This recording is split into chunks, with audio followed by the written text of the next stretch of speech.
السلام عليكم ورحمة الله وبركاته. اللهم صل على سيدنا محمد وعلى آله وصحبه أجمعين. هنتكلم إن شاء الله في فيديو النهاردة عن زراعة الأريكة الصفراء. زي ما واضح قدام حضراتكم بيتم زراعتها طبعا عن طريق البذور، وبتتزرع في أكياس زي ما واضح قدام حضراتكم. بتتزرع ملش أو في أكياس صغيرة زي كده. لو ملش بنبدأ نجيبها ملش ونزرعها في أكياس قد كده، تبدأ تكبر معانا بالشكل ده. نبدأ بعد كده ندورها في قصاري او في اكياس اكبر. طبعا زي ما واضح قدام حضراتكم انا هدورها في قصاري 16، وهنزرع كل عودين مع بعض، عشان زي ما حضراتكم عارفين الاوجستا بتتزرع عودين وتلاتة عشان تبقى بتطلع خلف، تبقى خلافها كتير وتدي منظر احلى واشيك. طبعا لو في قصيص زي ده هنعبي فيه شوية الاول، وعادي تتزرع في اي تربة بطمس او تربة عادية. زي ما واضح قدام حضراتكم انا هزرعها في بطمس.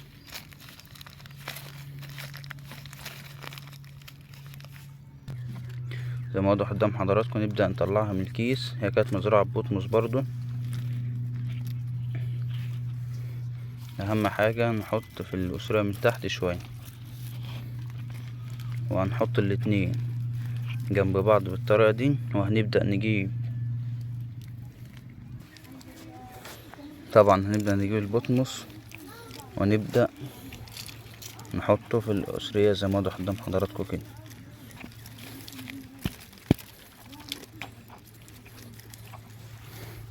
طبعا زي ما واضح قدام حضراتكم دي مقاس 16، حاطين فيها عودين. هتابع برضو الفيديو معاكم للاخر. هتبدأ تطلع خلف، والعود بدل ما فيه 2 هيبقى فيه 6 و7، لان دي بتطلع خلف وبتبقى حاجة بسم الله ما شاء الله عليها. طبعا التربة بطمس زي ما واضح قدام حضراتكم، حاجة بسم الله ما شاء الله عليها. وبعد كده نبدأ نرويها، وبعد كده نرويها مرة او 2، وبعد كده نبدأ نهتم بالتسميد. وفيديوهات التسميد انا منزلها لحضراتكم على الصفحة.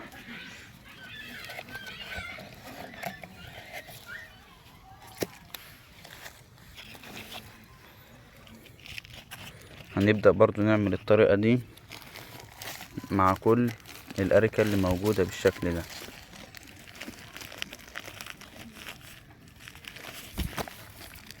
طبعا لو حد عايز يزرعها في تربة عادية مفيش أي مشكلة، ولكن الأفضل تربة بطمس خفيفة على الزرع، وفي نفس الوقت القصيص بيبقى خفيف مش تقيل.